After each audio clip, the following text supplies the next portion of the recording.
Assalamualaikum warahmatullahi wabarakatuh. Hamdan syukran lillahi wahdah, wa la hawla wa la quwwata illa billah. Salatan wa salaman li Rasulillah sallallahu alaihi wasallam. Allahumma an taj'ala al-Qur'ana al-'azima rabi'a qalbi wa nura sadri wa jalaa husni wa dhahaba hammi wa ghadbi. Ya Allah, jadikanlah Quran yang agung ini,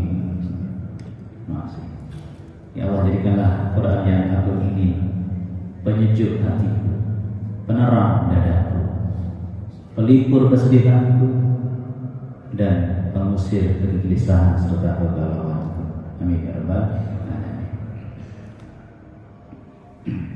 Ma'asyiral muslimin rahimakumullah.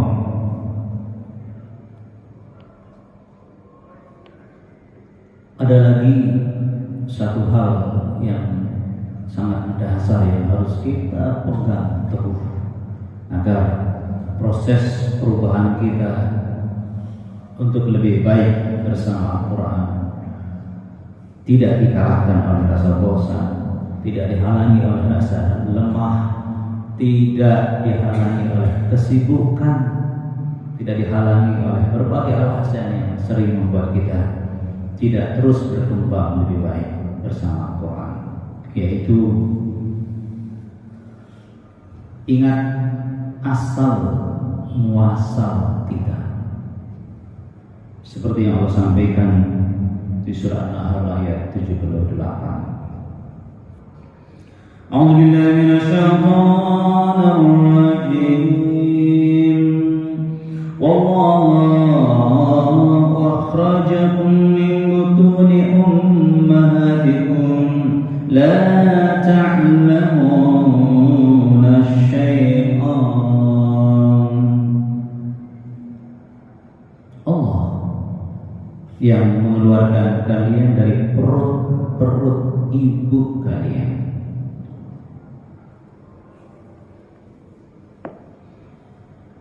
Dalam keadaan tidak tahu apapun, nol ilmu, nol pemahaman, nol ingatan. Masalah Rasulullah, Allah tidak menjelaskan bagaimana ibu mengeluarkan kita dengan menyambungnya. Itu kan sangat luar biasa. Tapi kalau tidak sebutkan dalam Al-Quran, padahal itu penting, kan begitu ya? Penting sekali itu mas sekalian. Tapi yang Allah ingatkan ketika kita lahir, ingat kamu tidak tahu apa-apa. Bukannya bodoh ya? Bodoh itu orang yang sudah memiliki potensi tapi kurang paham atau nggak paham sama sekali. Ada pemahamannya, tapi ini tidak punya, tidak tahu apa-apa sama sekali. Orang pelongo-pelongo itu kan tahu sesuatu tapi bingung ya, kan begitu ya. Ini tidak tahu apa-apa. Nah, info ini bukan sekedar info. Ingat, kemudian kamu bisa berkembang seperti ini. Itu luar biasa masalah muslimin. Apa jadinya kalau saya, jamaah sekalian, seumur seperti ini masih tidak tahu apa-apa? Bayangkan coba, nggak kenal apa-apa. Gimana coba mas sekalian? Nggak bisa membedakan ini panas, ini berbahaya, ini dingin, nggak apa-apa. Ini bisa mengancam, ini bisa bermanfaat. Pokoknya nggak tahu apa-apa. Gimana mas sekalian? Alhamdulillah, Allah memberi kita karunia mata, telinga, dan akal hati untuk bisa berproses. intinya juga bahwa kamu tidak akan bisa menjadi baik kalau tidak berproses. Kan begitu. Dan siapa yang prosesnya lebih intensif, lebih rajin, itu beda dengan yang prosesnya ya sampai lalu atau ya kapan sempat, ya kapan ingat. Beda dengan yang sungguh-sungguh dan bersabar. Terima kasih. Jadi tidak mungkin kita akan berubah lebih baik tanpa berproses yang terus menerus. Termasuk kita punya semangat yang terus menerus. Semangatnya mengurus surga. Nggak boleh berhenti mas sekalian.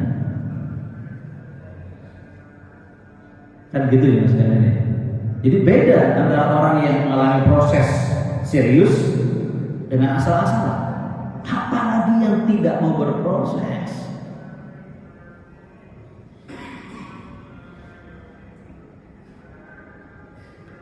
Dan siapa yang memberikan fasilitas, siapa yang memberikan kemampuan, bahkan segalanya Anda tidak berproses, Allah. Kalau gitu, Allah memberikan kita kesempatan untuk berproses melalui petunjuk Al-Quran. Terus kita percaya siapa lagi kalau gitu? Ya Allah toh. Tidak ada laginya yang lain. Rasulullah saja diutus bukan untuk menambah sesuatu, tapi untuk menerangkan, menjelaskan Al-Quran. Kan begitu ya mas kalian. Sampai-sampai saking pentingnya kita ini bersandar hanya kepada Allah, bersandar kepada tuntunan Allah saja yaitu Al-Quran. Kalau kita berproses bersama Al-Quran, khairukum man ta'allama Al-Quran wa 'allama. Siapa orang yang terbaik di antara kita? Ukurannya cuma Al-Quran. Itu orang yang selalu mengajarkan Al-Quran, belajar dan mengajarkan Al-Quran. Jelas-jelas ya, man ta'allama Al-Quran wa 'allamahu. Siapa yang belajar Quran dan mengajarkan. Tolong mas kalian. Karena potensi awal kita itu bisa berubah karena kita diajari. Dengan sabar, sejak kita omek-omek nggak tahu apa-apa, terus awalnya kalau kita dilihat oleh orang tua, kita lihat anak kita yang waktu masih bayi, nggak ada kotak apa-apa mas kalian. Artinya tidak ada kotak pemahaman di sana. Ini ayahku, ini ibuku, ini apa? Lama-lama begitu baru matanya kayak ya ngontak, proses senyum bisa dan seterusnya. Diajari A, B, C, D, Allah. Lama-lama berproses seperti itu mas sekalian. Sebuah gambaran yang sederhana. Tidak mungkin kita jadi orang baik tanpa proses belajar. Dan proses belajar itu akan semakin mengena di hati, semakin menguat kalau kita mengajarkannya. Kan gitu ya mas sekalian. Maka di bidang pendidikan atau para ahli pendidikan menyampaikan cara belajar yang paling bagus dan efektif adalah mengajar. Karena pelajaran yang diajarkan itu semakin menguat di otak kita. Semakin bagus tertanam dalam diri kita apa yang kita ajar, bukan apa yang kita pelajari. Tapi kita bisa mengajar karena kita belajar dulu. Dengan kata lain, kita akan lebih serius belajar, kita akan lebih sungguh-sungguh belajar, kita akan lebih sungguh-sungguh berubah dengan Al-Quran kalau kita punya kesempatan atau mewajibkan diri untuk mengajar. Kan kita jelaskan ya. Itu dia jelaskan bahagia. Jadi asal kita yang nol, tidak tahu apa-apa, menjadi tahu, dan bahkan kita berubah. Dan tolong proses ini jangan pernah berhenti sampai sebagaimana Rasulullah SAW, beliau belajar dan mengajar Al-Quran karena meninggal dunia, karena wafat. Itu baru selesai masalah muslimin rahimahullah.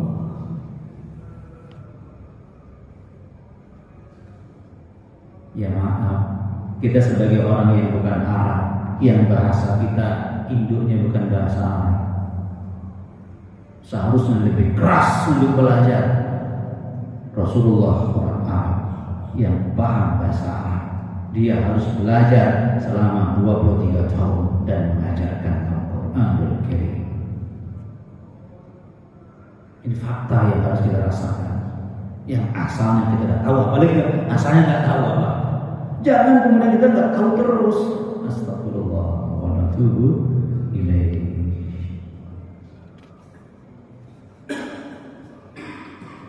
Masalah Rasulullah. Rasulullah Shallallahu Alaihi Wasallam mengingatkan proses perubahan itu sangat ditentukan oleh apa atau siapa.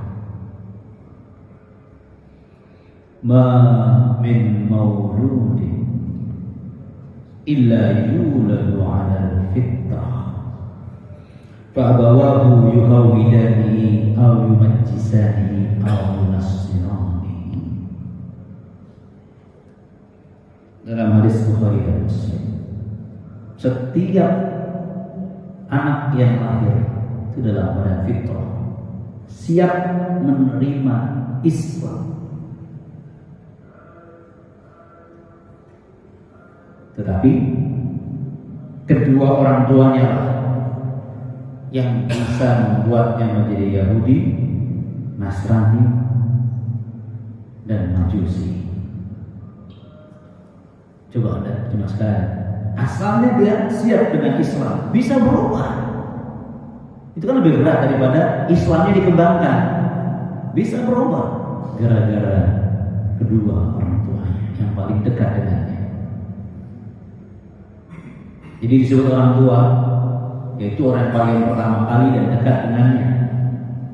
Dengan kata lain, siapa yang di dekatnya, apa yang di dekatnya, itu sangat berpengaruh dengan perkembangan diri kita. Masalah sini rahimahullah. Dengan siapa kita bergaul, berbicara, akrab, itu mempengaruhi kita ya mas kalian, pasti. Dan orang tua yang paling dekat, kan begitu jelas sekalian. Jadi cara kita berpikir, cara kita bertindak, cara kita mencari solusi, mensikapi masalah, menggunakan waktu, dan seterusnya, itu sangat penting sekali. Ada pengaruh dari luar yang paling dekat dengan kita, orang tua kita. Astagfirullah.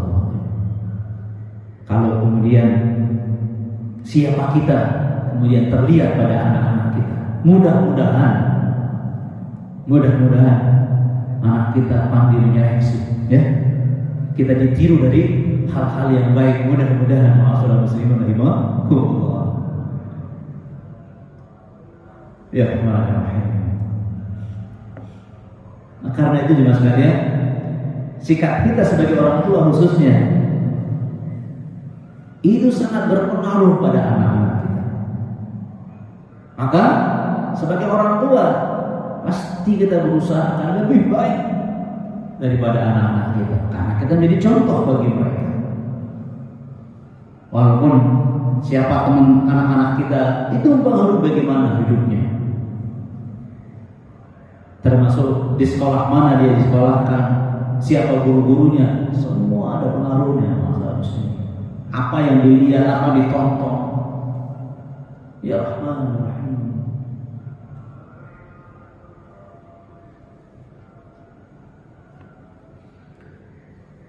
Sampai-sampai Allah sendiri menyampaikan dalam Al-Quran, ya, kaum Bani Israel yang menuduh Maryam berbuat zina karena punya anak, tidak pernah menikah. Coba, ini artinya ini pemahaman manusia yang Allah sampaikan dalam Al-Quran. Bagaimana Bani Israel yang seperti itu kemudian menghubungkan Maryam punya anak itu dengan siapa? Dengan siapa orang tuanya? Coba. Dalam surah Maryam ayat 28. Ya ukhta Harun ma kana abuki imra'a sawin wa ma kanat ummuki baghiyyan. Hai saudara perempuannya Harun, itu Maryam. Wa ma kana abuki imra'a sawin. Ayahmu itu orang yang tidak buruk peranainya. Dia membantah, kok bisa jadi gini kamu? Ayahmu gak buruk. Dan ibumu juga bukan pezina. Kok bisa kamu punya anak tanpa suami? Jadi ini pemahaman sejak dulu manusia memahami bahwa siapa anak ada hubungan dengan bapak ibunya. Kan begitu Mas Kari. Mengherankan, Maryam punya anak. Kok bisa ayahnya orang baik, ibunya bukan pezina? Nah, begitu Mas Kari.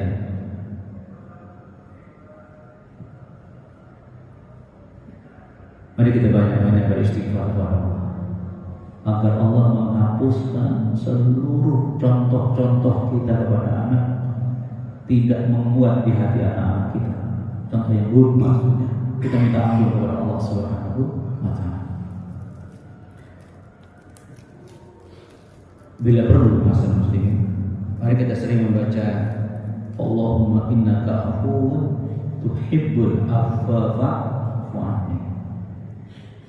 Mari kita niatkan, ya Allah, hapus memori buruk yang anak rekam dariku. Hapus ya Allah. Jadi boleh kita minta ampun dan minta maaf. Ingat ya, kalau minta ampun itu nggak diazab dosa kita. Demikian juga minta maaf nggak diazab dosa kita. Bedanya masih ingat? Kalau minta ampun, catatan buruknya masih ada. Berbohong, catatannya masih ada. Tapi kalau minta maaf, nggak diazab dan catatannya hilang, seperti tidak melakukan kejahatan sebelumnya. Nah itu yang kita minta. Allahumma innaka afuwwun tuhibbul afwa fa'fu anni. Ya Allah, maafkan aku ya Allah. Jadi agar Allah menghapus kenangan-kenangan buruk anak kita kepada kita, sehingga sikap-sikap anak kita tidak berpijak kepada sikap buruk kita dulu. Kan ada anak yang membalas sikap orang tuanya sebagaimana orang tuanya bersikap kepadanya dulu. Apa istilahnya itu? Trauma. Walaupun sekarang ayahnya senyum, baik, masih ingat dulu ayah sering mukul dia, sering marahin dia, gamprak dia. Itu dia terima tapi nggak nego gitu, ada penahanannya. Mukanya pura-pura ayah dulu terima. Padahal itu sudah berubah, ikut taklim soalnya di Masjid Al-Hidayah. Itu bisa menghalangi juga anak kita menerima kebaikan kita. Memori buruk yang lalu. Nah, kita minta ampun kepada Allah, minta maaf tadi agar Allah menghapus memori itu. Allahumma innaka afuwwun tuhibbul afwa fa'fu anni. Karena itu sangat berpengaruh pada proses perkembangan dan kebaikan anak kita. Astagfirullah. Allahumma innaka afuwwun tuhibbul afwa.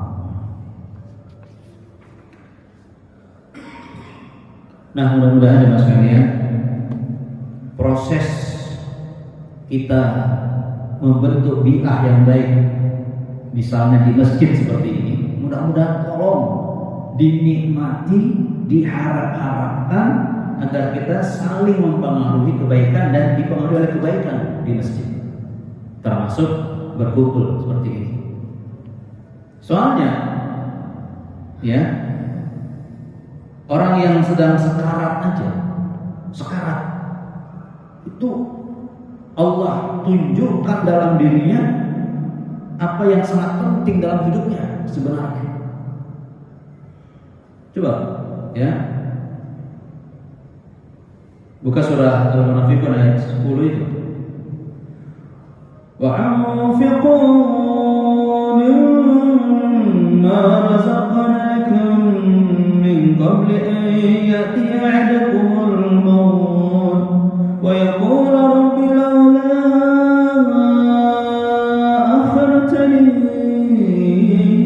ila ajalin qarib wa asaddaq wa akun minas salihin.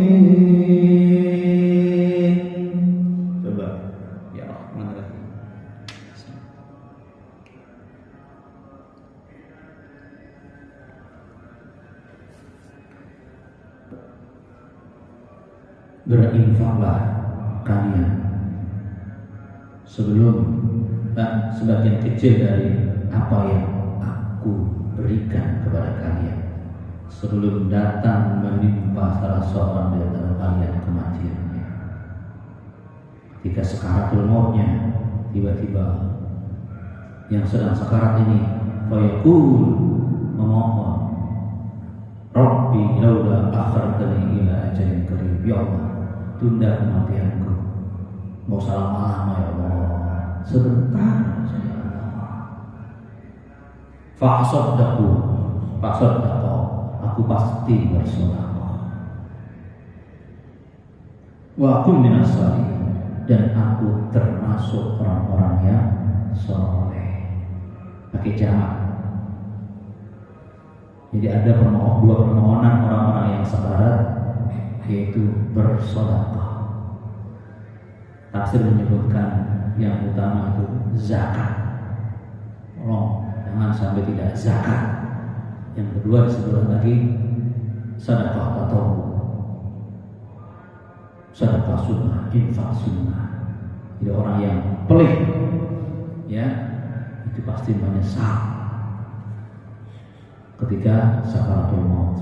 Dan yang kedua, nah ini dia pentingnya lingkungan, yaitu bersama orang-orang soleh. Jadikan aku termasuk orang-orang yang soleh, termasuk orang yang bersama, suka bersama orang-orang soleh.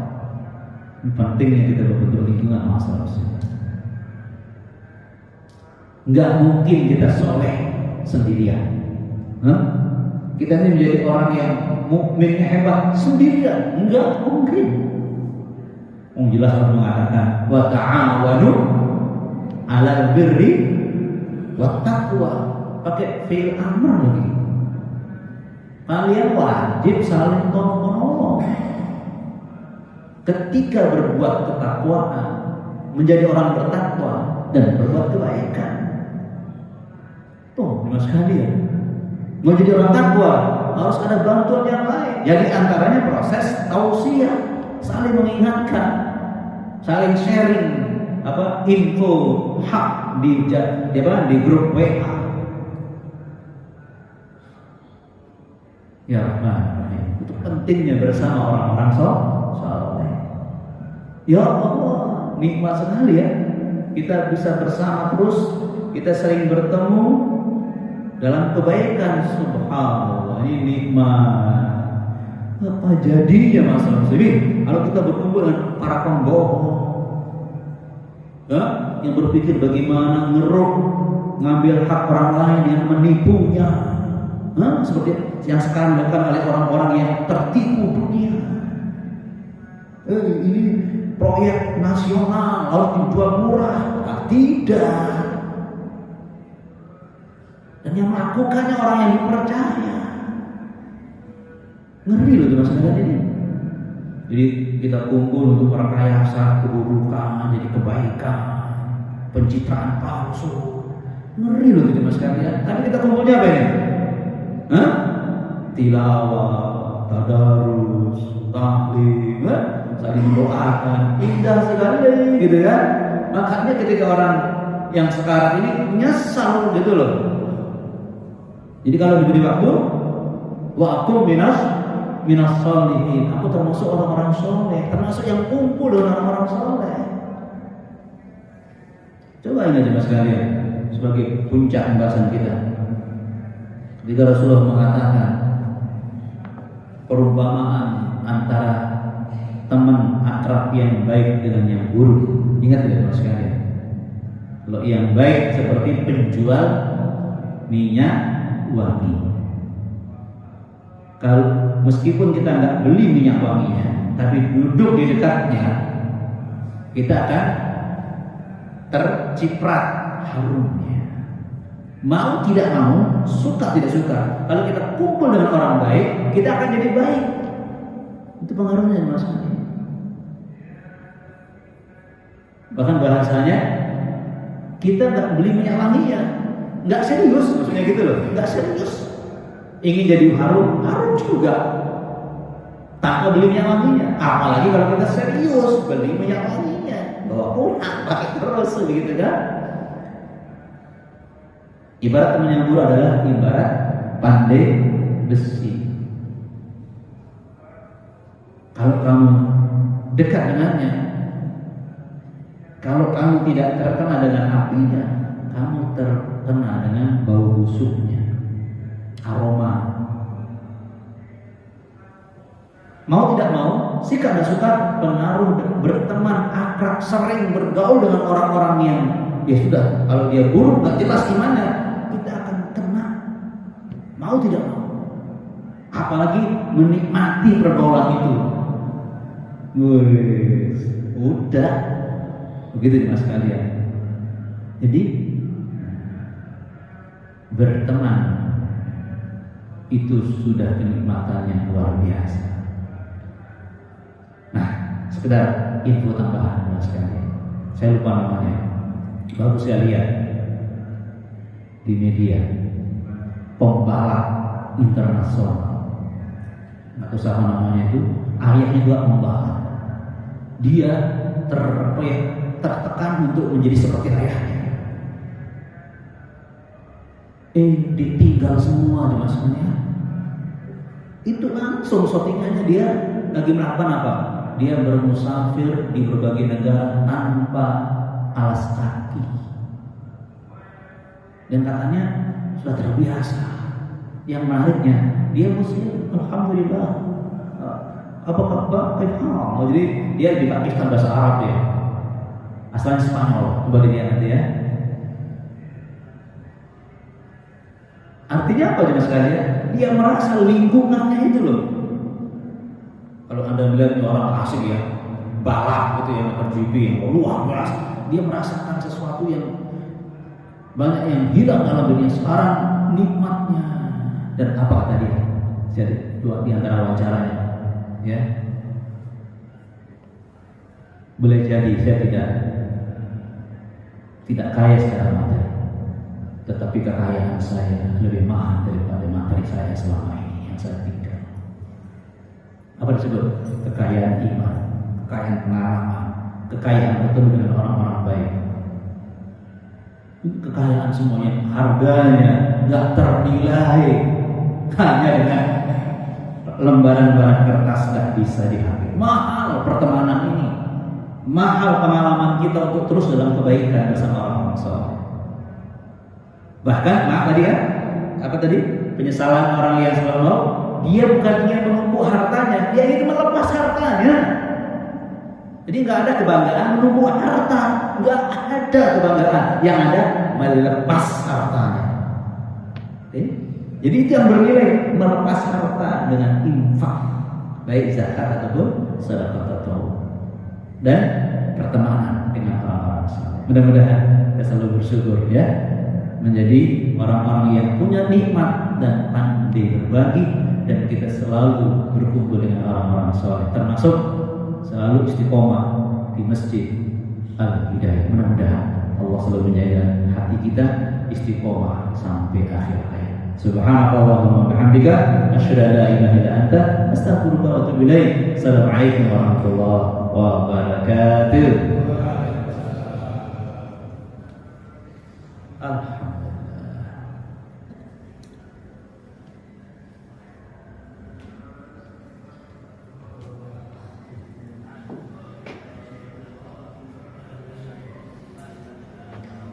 Wadah.